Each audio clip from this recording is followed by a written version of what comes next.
My name is Maya Richards, and for 17 years I was considered the family underachiever. While my sister accumulated prestigious degrees and high-paying corporate positions, I dedicated myself to teaching creative expression to young children.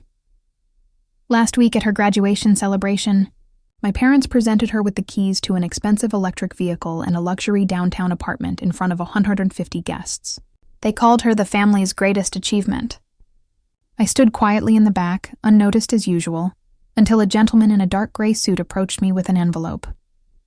"Your grandmother knew the truth," he whispered. What happened next surprised my entire family. Before we begin, please take a moment to engage with this content if it resonates with you. I'd love to know where you're watching from and what time it is there. Let me tell you how one document changed everything. The Richards family residence overlooked the city from the 62nd floor. Every morning, I'd watch my parents discuss my sister Emma's future over expensive coffee at their custom-made dining table. The original artwork above the fireplace cost more than I'd earn in decades as a public school art instructor.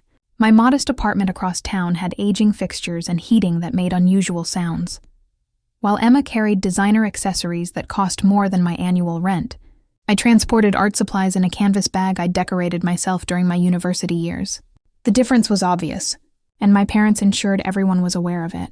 "Maya teaches at Lincoln Elementary," my mother would tell her acquaintances at the club, her voice lowering as if sharing unfortunate news. "Emma just received recognition at Stanford." The comparison always came in pairs, like matching bookends, except one was valuable and the other was ordinary. But here's what they didn't understand. I genuinely loved my work. Every morning, 26 second graders would eagerly greet me, their faces brightening when they saw the materials I'd purchased with my own resources. Their parents, people working multiple jobs and facing various challenges, would express deep gratitude when their children brought home artwork that validated their experiences. My parents never inquired about my profession. They never knew about the recognition stored in my desk, or the letters from families saying I made a difference in their children's development. To them, achievement meant financial portfolios and vacation properties in exclusive locations. I continued attending every family gathering, every celebration. Not for them. For the grandmother who passed away 12 years ago, the only one who'd ever said, "Maya, you're going to make a difference, just not the way they anticipate." I had no idea how accurate she was. Emma graduated with highest honors from Stanford Law last week. The dean personally congratulated her, and a prominent firm offered her a starting compensation of $190,000 before she'd even completed the ceremony. Her designer timepiece, a graduation gift from our father, cost more than my annual income of $38,000. She was 26, 3 years younger than me, and already had an investment portfolio that would impress seasoned professionals. Her professional profile read like a success story: Stanford undergraduate, Stanford Law, internships at major corporations, publications in respected journals. Mine said, art instructor at Lincoln Elementary, believes every child has creative potential. The family messaging group that week celebrated Emma's accomplishments. Photographs of her in graduation attire, congratulatory messages from influential people, a video of her delivering a speech. My message, "Congratulations, Emma," received a simple acknowledgement. Nothing more.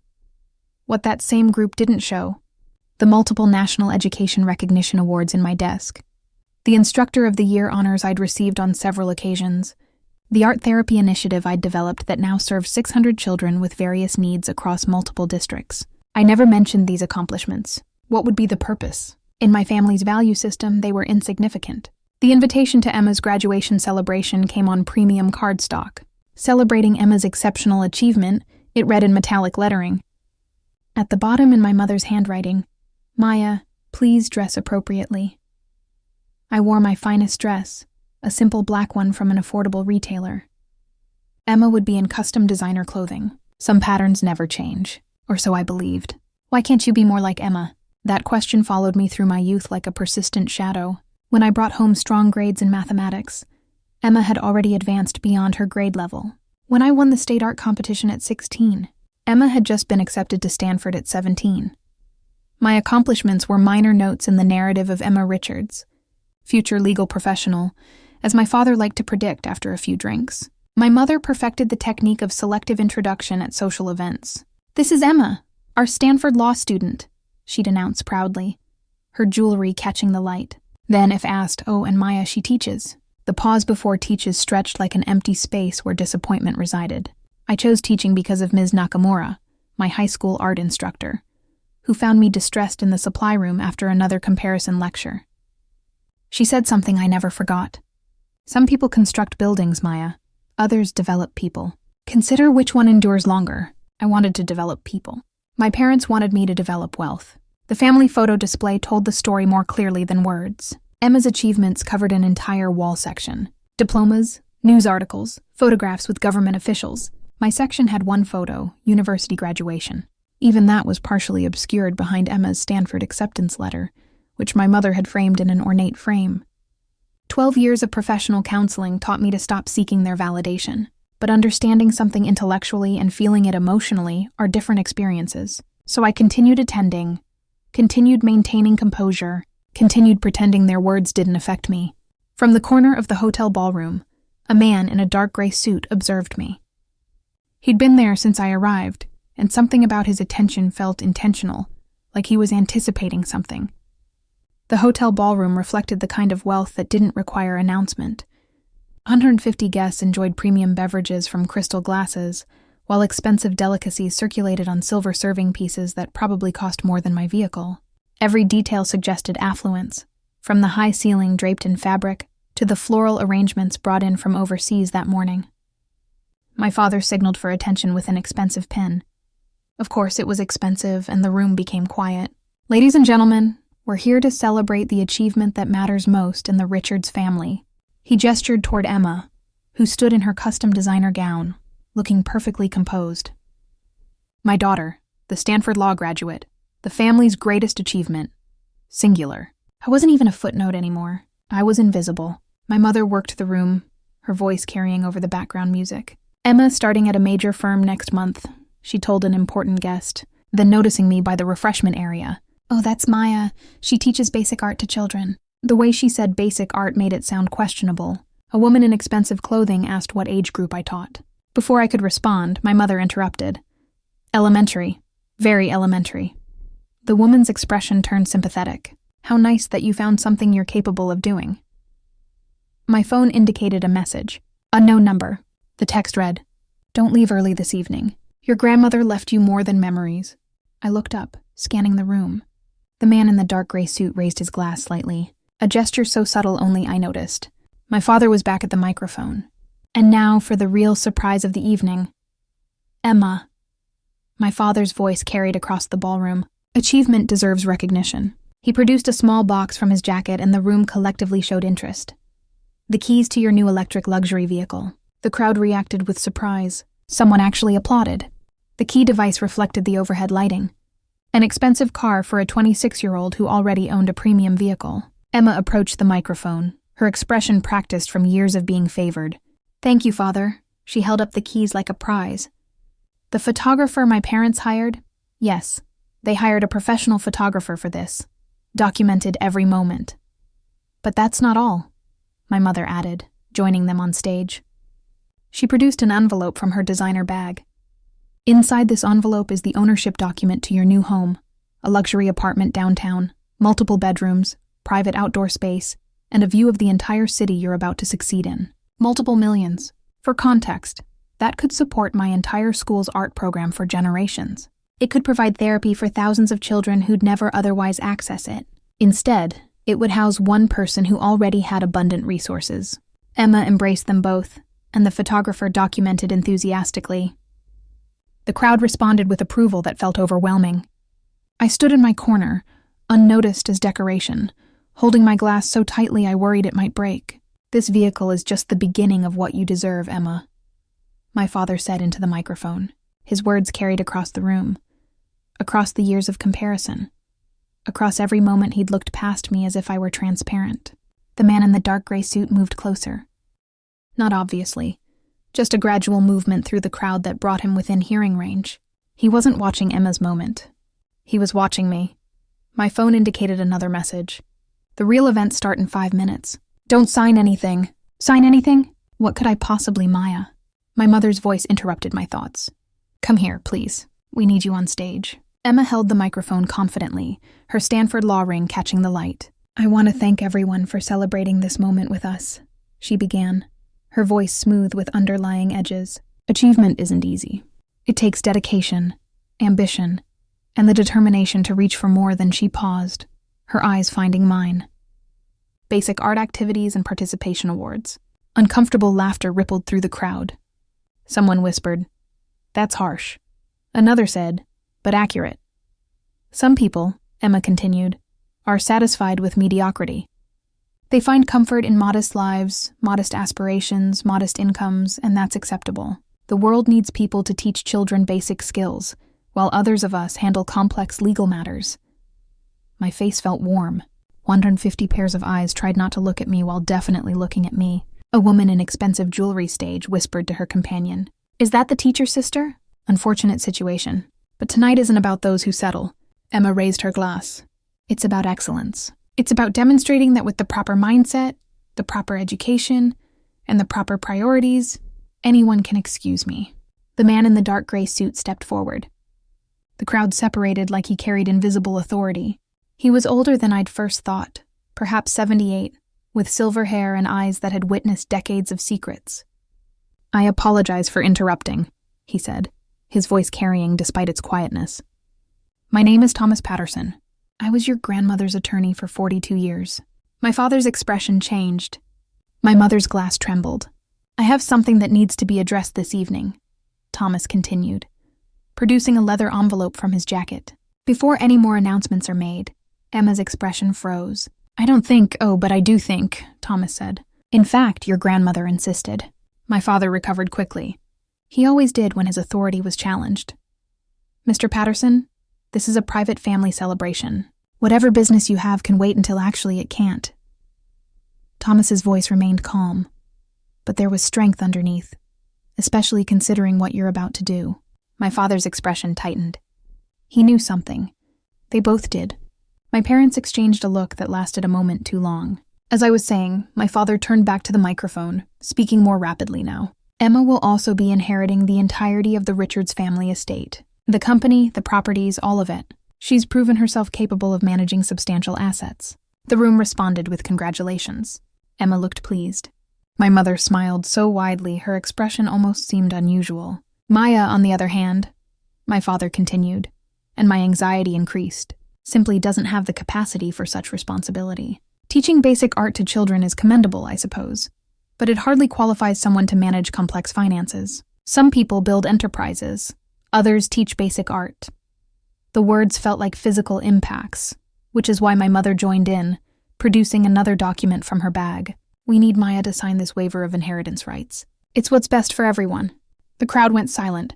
This was excessive drama, even for this social circle. "Come on up, Maya." My father said it wasn't a request. I walked to the stage on unsteady legs. 150 people watched me climb those 3 steps. The woman in expensive clothing whispered something about family business being uncomfortable. Someone else muttered about knowing one's place. My mother held out the waiver and an expensive pen. "Just sign it, dear. Don't make this more difficult than necessary." Thomas Patterson stepped onto the stage. "I really must insist you stop. You have no authority here," my father responded sharply. Thomas smiled. It wasn't a warm smile. "Your mother would disagree, and since she's the one who actually built this enterprise, you're so eager to redistribute. I'd say her opinion matters." The pen felt heavy in my hand. 150 guests waited. Emma's expression could have been threatening. The waiver sat on the podium, its legal language blurring through emotions I refused to let show. "Sign it, Maya," my mother said quietly, her voice low enough that the microphone wouldn't detect it. "For once in your life, do what's expected. What's expected for them." That meant disappearing. Emma leaned into her own microphone. "This is what's best for everyone, Maya. You know you can't handle this kind of responsibility. Remember when you struggled with your university finances?" Someone in the crowd actually laughed. My hand moved toward the signature line. "Maya Richards." Thomas Patterson's voice rang out clear and sharp. "I need you to know something before you sign that document." My father stepped between us. "Mr. Patterson, you're trespassing security. I'm here as the executor of Elizabeth Richards' estate," Thomas said louder now. "Your grandmother's actual estate, the one your parents have been concealing for 12 years. The ballroom went completely quiet. I could hear my mother's jewelry clicking against each other as she trembled. "That's impossible," my father said, but his voice wavered. "My mother's will was straightforward, everything to me." "The will you filed was straightforward," Thomas corrected. "The actual will, the one I've kept in multiple secure locations with video documentation and multiple witnesses, is anything but straightforward." He produced a thick document from his leather envelope. The official seal caught the light. "I have something you all need to see," Thomas announced to the room. "Something that changes everything about this evening's announcements." Emma grabbed for the waiver. "Just sign it now, Maya. Whatever this is doesn't matter." But my hand had stopped moving because Thomas Patterson was looking at me with my grandmother's eyes, kind, knowing, and absolutely certain. If you've ever felt undervalued for choosing purpose over profit, please engage with this content. What happens next will change how you see achievement. Follow for more stories about quiet justice and the power of patience. I looked at the pen in my hand, then at the faces around me. Emma confident in her certainty. My parents impatient and dismissive. The crowd waiting for the teacher to accept her place at the bottom of the family hierarchy. For a moment, I almost signed it. 17 years of being the underachiever weighed on my shoulders like a heavy burden. Maybe they were correct. Maybe I was meant for modest things, modest aspirations, modest impacts. Maybe teaching children to express themselves creatively wasn't worth as much as handling corporate legal matters. Sometimes caring about your family means accepting reality, I said quietly, the microphone capturing my words. My mother relaxed. Emma looked satisfied. My father nodded approvingly. I positioned the pen above the signature line. One signature and I'd never have to endure another comparison. Another "why can't you be more like Emma" lecture. Another family gathering where my work was treated like a hobby. The pen touched paper. "Your grandmother wrote you letters," Thomas said suddenly. 27 letters over 12 years. "Your parents returned every single one unopened." My hand froze. "What letters?" I looked at my parents.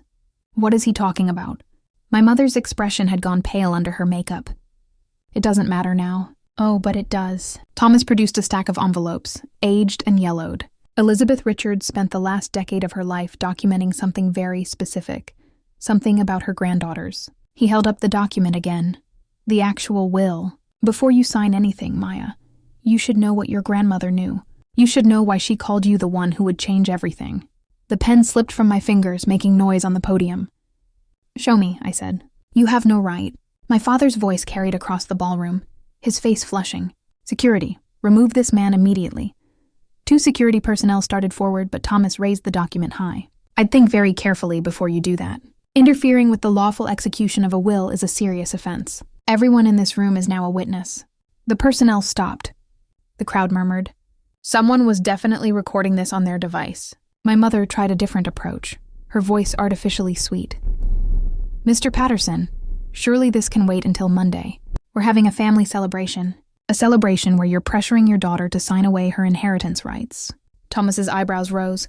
"How festive. There's nothing to inherit," my father responded. "I'm the sole beneficiary of my mother's estate. The will was read 12 years ago." "A will was read," Thomas corrected. "The one you filed after destroying the original, or rather after you thought you destroyed it." The ballroom reacted with collective surprise. Emma grabbed my father's arm. "Father, what is he talking about?" "Your grandmother was many things," Thomas continued, addressing the room now, but lacking foresight wasn't one of them. "She knew her son well enough to keep multiple copies of her actual will. Notarized, witnessed, video recorded, legally sound." He turned to me. "She also knew her granddaughters, both of them, and she made provisions accordingly." My mother was frantically using her phone. "Robert, yes, we need you at the hotel immediately. Bring the files on." She stopped, noticing everyone watching. "Just come. Calling your lawyer?" Thomas asked mildly. "Good. He'll want to see this, especially Article 7. "What's Article 7? I asked, my voice steadier than I felt. Thomas smiled. The first warm expression I'd seen from him. "The part your grandmother called the truth provision. The part that explains why she spent 12 years observing both her granddaughters from a distance, documenting everything." My father moved toward the document. Thomas stepped back, surprisingly agile for his age. "Shall we read it together?" Thomas asked. "Or would you prefer to tell them yourself what you've been concealing?" Thomas opened the document, its pages crisp despite their age. This will was signed by Elizabeth Richards on April 22, 2013 in the presence of 3 witnesses and a notary public. It was subsequently filed with my firm with copies sent to 2 additional law firms for safekeeping. That's impossible, my father said, but his voice had lost its authority. I handled her estate. You handled what you wanted to handle, Thomas interrupted. Your mother knew you would, which is why she included very specific instructions about when and how this should be revealed. He looked at me. She wanted to wait until both granddaughters had shown their true character. This evening seemed appropriate given the circumstances. Emma pushed forward. This is absurd. Even if there's another will, it can't override. Actually, Miss Richards, given your Stanford law education, you should know that a properly executed later will absolutely override an earlier one, especially when the earlier one was, let's say, creatively modified. My parents exchanged another look. My mother's hands were shaking. Your grandmother spent 12 years documenting something very specific, Thomas continued. The actual contributions her granddaughters made to society. Not the degrees, not the incomes, the real impact. He produced a folder thick with papers. Maya, did you know your grandmother hired an investigator to document your career? Not to monitor, to record every recognition you won that your parents ignored. Every child whose life you changed. Every family you helped through your art therapy initiative. The room was silent. Even the staff had stopped moving. She has files on both of you, Thomas said, looking between Emma and me. And based on those files, she made her decision about who should inherit the Richards legacy. This is absurd, Emma said, but her voice wavered. No, Thomas replied. This is fairness. Shall we read Article 7 now? Emma's Stanford training activated like a reflex. I want to see authentication, notary verification, witness signatures, timestamp confirmation. This could be fabricated. Anyone can create age documents. Spoken like a true lawyer, Thomas said approvingly. He produced a folder, notarized at 3 separate locations. Here's the seal from the state. Authenticated last week when I knew this evening was happening. Here's the witness list. Judge Margaret Sullivan, Dr. James Patel from Metropolitan Hospital, and Robert Harrison III from the City Trust Foundation. Emma examined the papers, her expression growing increasingly concerned with each page. These are legitimate. Of course they're legitimate, Thomas said. Your grandmother didn't leave anything to chance. She also video recorded the signing. He produced a tablet. Would you like to see your grandmother explaining her decision in her own words? This is manipulation, my father shouted. You waited until you tried to force Maya to sign away rights you knew she had? Thomas asked. Yes, I did wait. Your mother predicted you would do exactly this, she said, and I will try to give everything to Emma the moment he thinks he can manage it. Wait for that moment, then show them the truth. The crowd was captivated. Someone whispered, more engaging than television. Emma turned to our parents. You knew there was another will and you concealed it. My mother's silence was confirmation enough. 12 years, Thomas said. They've known for 12 years. They found the first copy in your grandmother's desk and destroyed it. What they didn't know was that she'd already filed copies with 3 law firms and recorded herself signing it. I'll challenge this legally, Emma said, but her voice lacked conviction. With what grounds? Thomas asked. Mental incompetence. Your grandmother's medical records show perfect cognitive function. Undue influence. She hadn't seen Maya in years when she wrote this. Face it, counselor. This will is legally sound. He turned to page 7. Now shall we discuss the inheritance criteria your grandmother established? Thomas adjusted his reading glasses, the document steady in his hands. Article 7. Conditions of inheritance. I, Elizabeth Richards, being of sound mind and body, establish that my estate shall pass to the granddaughter who demonstrates genuine service to humanity, measured not by degrees or income, but by verifiable positive impact on others' lives. The ballroom was completely quiet. I could hear my own heartbeat. Furthermore, Thomas continued, this impact must be documented by independent third parties, not family, not friends, but institutions and individuals with no personal stake in the outcome. Emma laughed, but it sounded forced. That's completely subjective. How do you measure positive impact? Your grandmother thought of that. Thomas produced another folder, this one marked with Maya's name. She established specific criteria, letters from beneficiaries, recognitions from established institutions, media coverage of charitable work, professional evaluations from supervisors, all dated and verified. He set the folder on the podium. It was thick. Maya Richards, he read from a summary sheet. Multiple National Education Excellence recognitions. Several Teacher of the Year honors. Founder of Creative Healing. a therapy initiative serving 600 children with various needs across multiple districts. Published in the Journal of Art Therapy for innovative work with autism spectrum conditions. Recognized by the Department of Education for developments in inclusive education. My mother gasped. That's not possible. She never told us because you never asked, Thomas said simply. You were too busy celebrating Emma's achievements to notice Maya was quietly changing lives. He produced another sheet. Letters from 284 families independently verified crediting Maya with transforming their children's lives. 16 children who were minimally verbal before her art therapy initiative, and now communicate through artistic expression. Multiple crisis interventions directly attributed to her work. Tears were running down my face. I hadn't known she knew. I hadn't known anyone was observing. Your grandmother called you the quiet one who serves, Thomas said to me gently. She saw what others missed. Thomas opened a second folder, this one filled with photographs and letters. Your grandmother hired investigators not to monitor, but to document what your parents refused to see. Maya, did you know that the city office has your photo displayed as one of the community's quiet heroes? I shook my head, unable to speak. 4 years ago, you used your entire savings to maintain your art initiative when the school lost funding. You took additional work to purchase supplies. You never told anyone. He produced a financial statement. Your grandmother's investigator documented every sacrifice. A woman in the crowd, Mrs. Lee from the Parent Association, suddenly stood up. That's my son's instructor. She saved his life. He was diagnosed with selective communication disorder. Wouldn't speak for 3 years. Maya taught him to express himself through art. Now he won't stop talking. She glared at my parents. You should be deeply regretful. Others began standing. A man in a dark suit. She taught my daughter after she experienced hearing loss. Said, art doesn't require words or sound. Another parent. My son has autism. Maya spent her lunch periods working with him without compensation. He just got accepted to art college. My parents looked stunned. Emma's mouth hung open. Your grandmother followed every news story, Thomas continued, producing clippings. Local instructor transforms lives through art.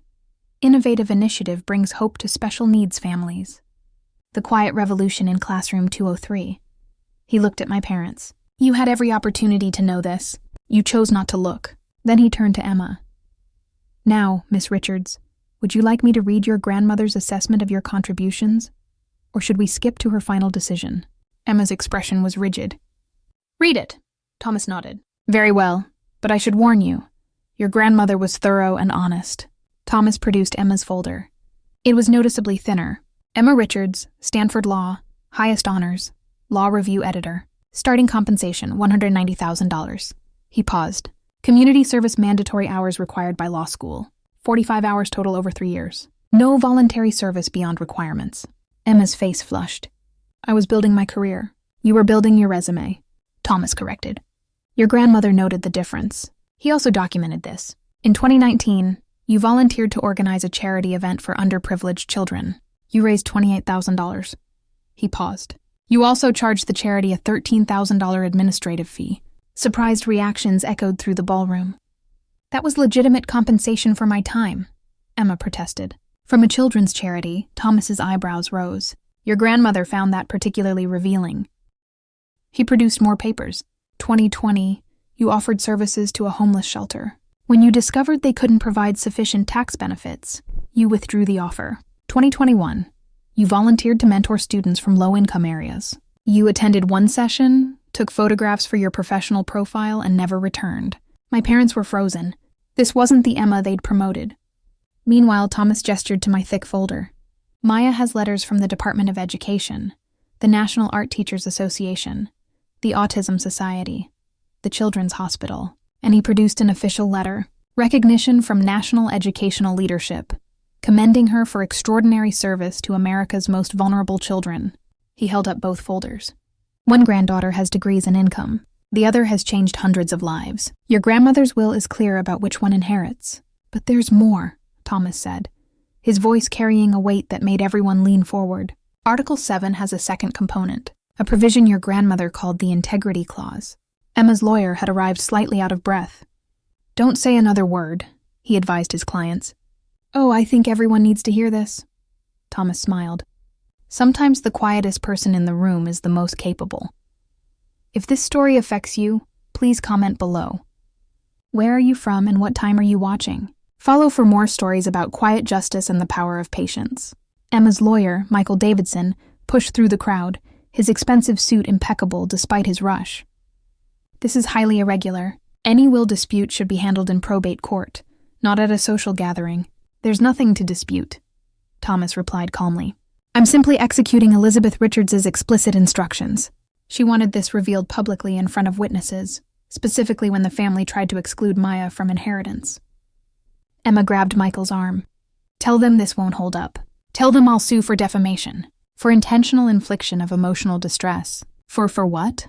Thomas interrupted. For revealing the truth. Your grandmother documented facts, Miss Richards. Service hours are public record. Charity finances are public documents. Your professional profile posts about mentoring are still online, though the shelter confirms you only attended once. This is character destruction. Emma's voice cracked. No. A voice from the crowd spoke up. It was Judge Margaret Sullivan, one of the will's witnesses. This is accountability. I watched Elizabeth Richards sign this will. She was heartbroken about what her son had become, how material achievement had replaced human values. She said, Wait, Margaret. I built this wealth to help people, not to create entitled individuals. More parents from my school stood up. Mr. Garcia, whose son had severe attention difficulties. Maya Richards spent every Thursday after school with my boy for 3 years. Never charged us anything. He's in university now because of her.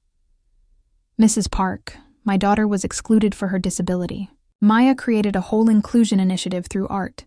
Changed the entire school environment. Dr. Chen.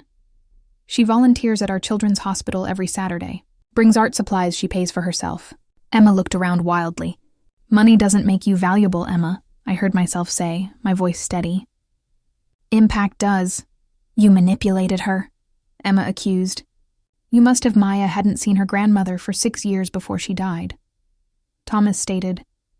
By your parents' design. They told her she was too busy with her modest teaching job to visit. My father's professional instincts activated. When cornered, negotiate. Let's be reasonable here. We can work out an arrangement. Split everything equally. 50-50. That's fair. Fair. Thomas's voice carried decades of legal authority. Was it fair when you told your mother that Maya dropped out of university? She graduated with honors.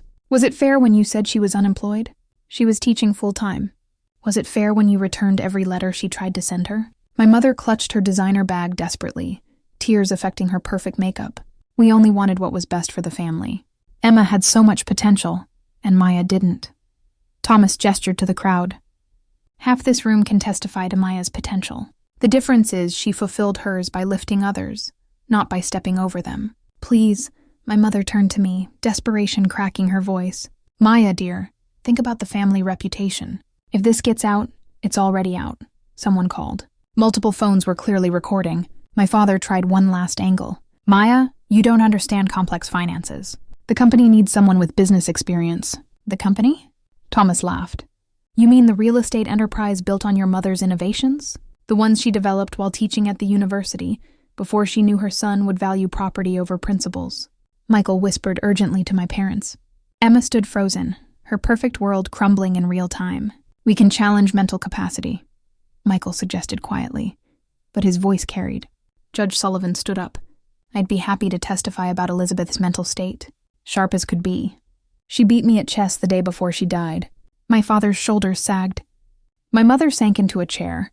Maya, my father said quietly, what do you want? For 17 years, I'd been silent. The quiet one, the underachiever, the afterthought. Now 150 people waited for my words. What do I want? I repeated, my voice carrying across the ballroom. I wanted parents who saw me, who valued compassion over compensation, who understood that teaching isn't settling, it's building the future one child at a time. I stepped toward the microphone, my simple dress suddenly feeling like confidence. I spent 17 years believing I was less than Emma because my bank account was smaller, because my car was older, because my apartment didn't have luxury amenities. I looked at my parents. You taught me that worth equals wealth. Grandmother knew better.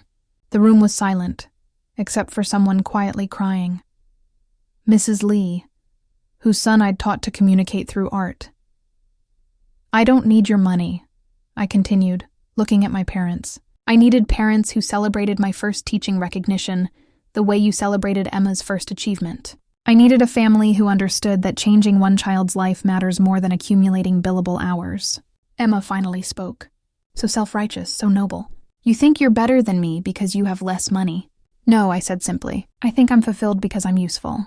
There's a difference between being successful and being significant. Grandmother understood that.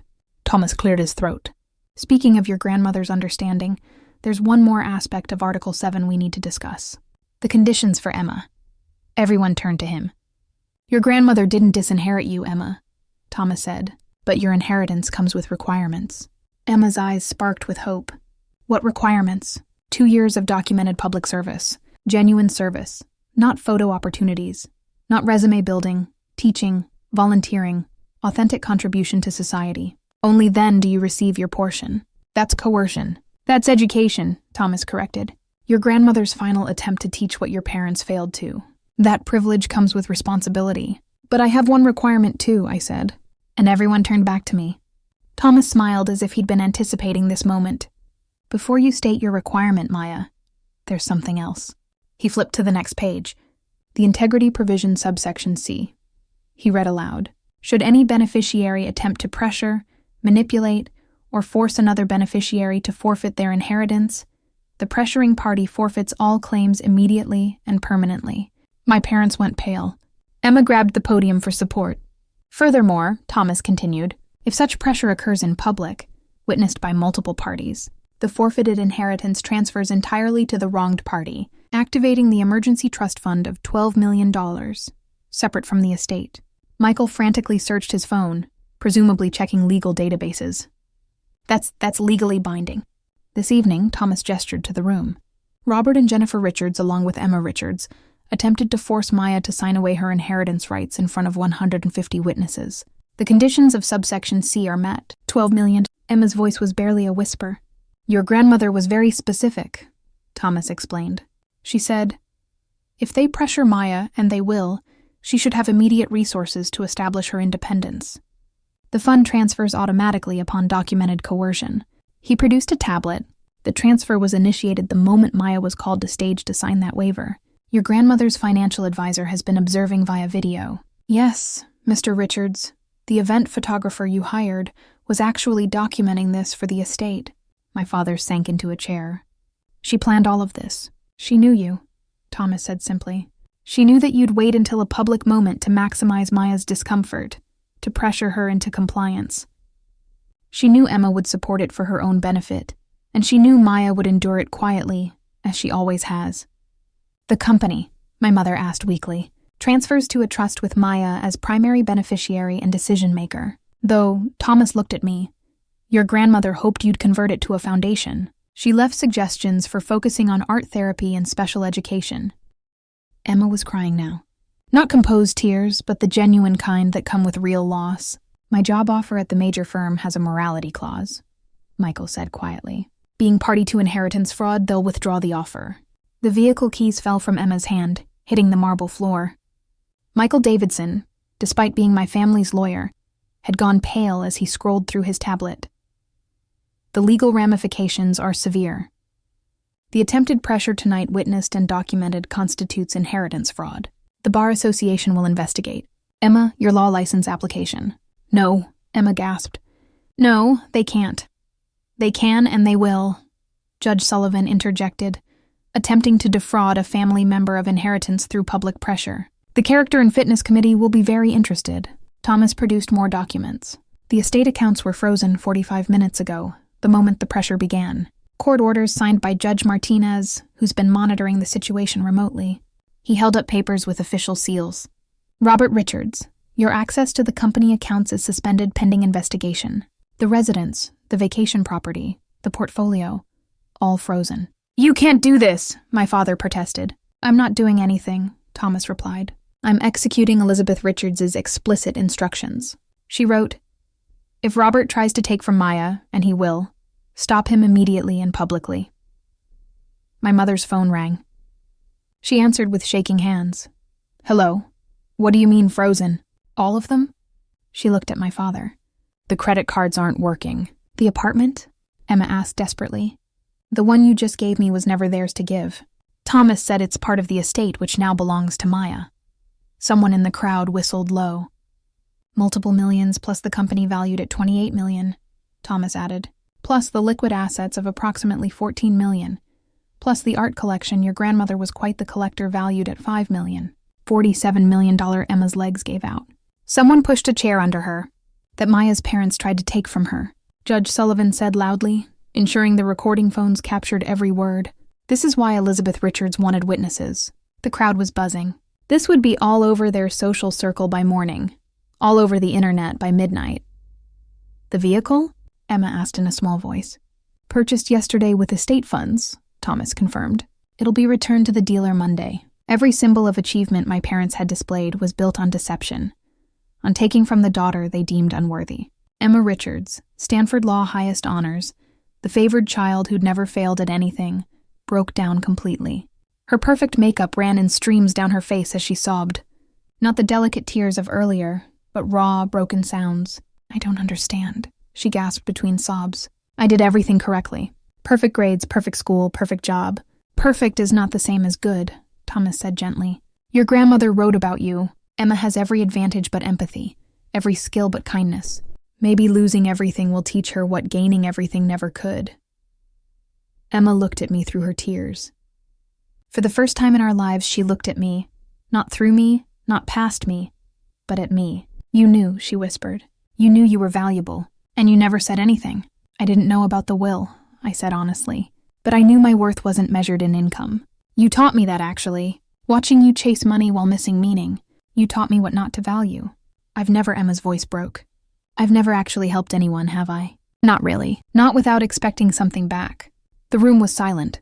Even the servers had stopped pretending to work. I don't even know how, Emma admitted. To help. To serve. To care about someone else's achievement more than my own. She looked at our parents. You made me this way. You praised every achievement that brought status and ignored every opportunity to build character. And now I'm 26 years old and I don't know who I am without my resume. That's the first honest thing you've said in years, my mother said quietly. Surprising everyone. Emma stood shakily. Maya, I need that position. Not the major firm. Whatever you'll let me do, I need to learn. My father stood before the crowd. This business leader who'd built his identity on being Elizabeth Richards' son. And for the first time in my life, I saw him clearly. Not the executive, not the patriarch, just a man who'd lost his way. I measured everything incorrectly, he said, his voice carrying across the silent ballroom. Stock prices, property values, net worth. I measured everything except what mattered. He turned to me. Maya, you were never the underachiever. I was. I failed my mother by becoming everything she never wanted. A man who knew the price of everything and the value of nothing. My mother stood beside him, her perfect posture finally breaking. We were so proud of Emma's Stanford acceptance that we framed the letter. But Maya, you have 284 letters from families whose lives you've changed, and we never framed a single one. She looked at the crowd, many of whom were their society friends.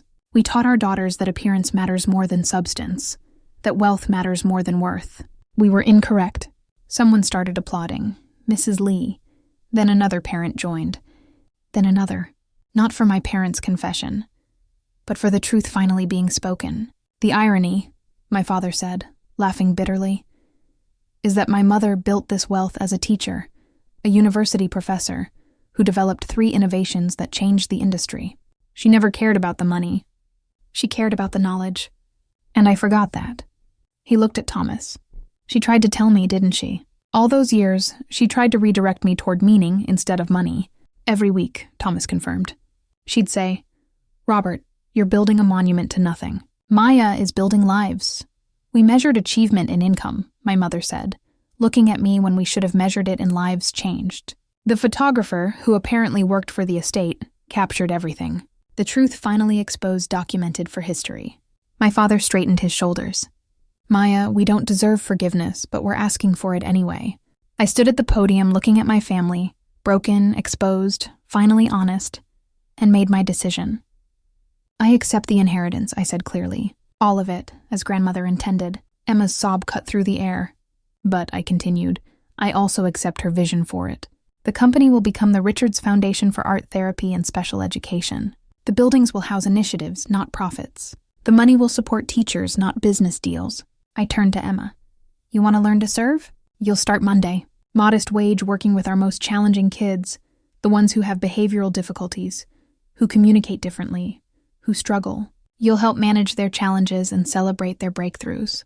You'll learn that progress isn't measured in percentages, but in smiles. Yes, Emma said immediately.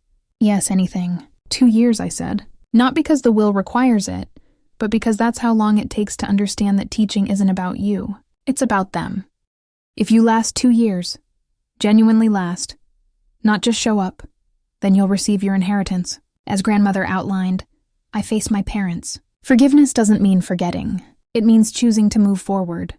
You'll have access to a living trust, enough to maintain a reasonable life, not the excess you're accustomed to. The residence stays in the family, but the vacation property becomes a summer program for special needs children. My mother gasped. The vacation property? Grandmother specifically mentioned it. She said it should be filled with children's laughter, not social gatherings. Thomas smiled. Your grandmother predicted this too. She said Maya would be graceful even in victory. This isn't victory, I corrected. It's fairness, and fairness includes rehabilitation. I looked at the crowd. Society's elite who'd observed my diminishment for years. The Richards Foundation will be hiring real positions for real service. Not formal events and charity gatherings, but hands-on work with children who need us. Anyone interested can submit applications through Mr. Patterson. Several hands went up immediately. Maya, Emma said quietly, what about your requirement? You said you had one. I smiled. My requirement is simple. Family counseling. All of us weekly for a year. We're going to learn to be a family that measures worth correctly. My parents nodded immediately. Emma agreed.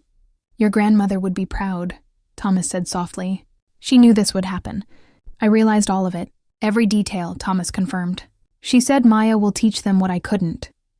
That love isn't measured in income, and family isn't about inheritance.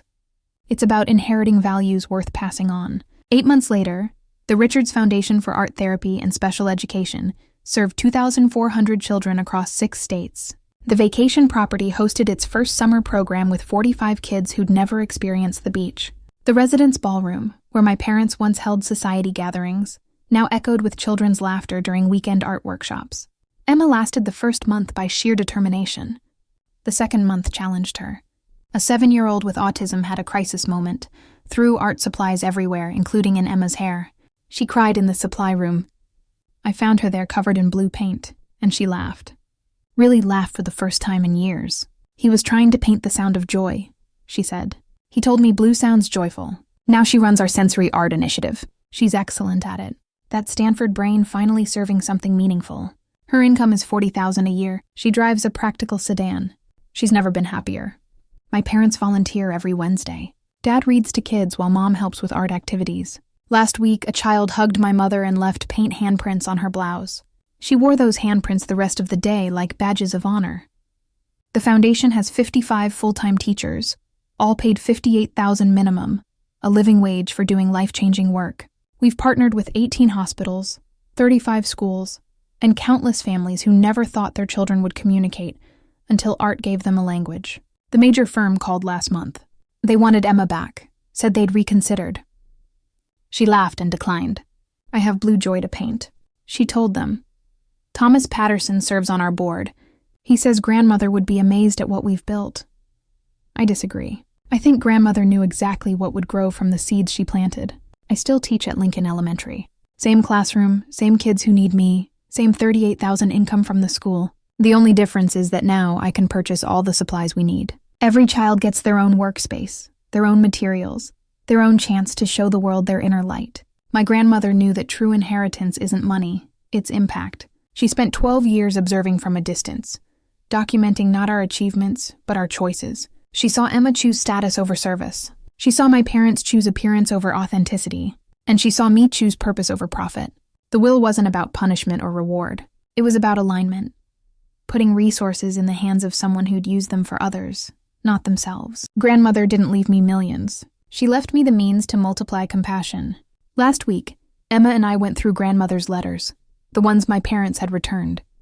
In one, she wrote, Maya, you're creating a better world, one child at a time. Someday I'll make sure you have all the resources you need. She kept her promise. My parents are different now. More humble in the best way, less proud, more present. They've discovered that being grandparents to 2,400 kids through the foundation brings more joy than any business achievement ever did. The art collection grandmother left. It hangs in children's hospitals now. Famous artworks watching over kids who paint their own masterpieces between treatments. That gentleman in the dark gray suit who changed everything. Thomas still comes to our events. He always stands in the back observing, smiling.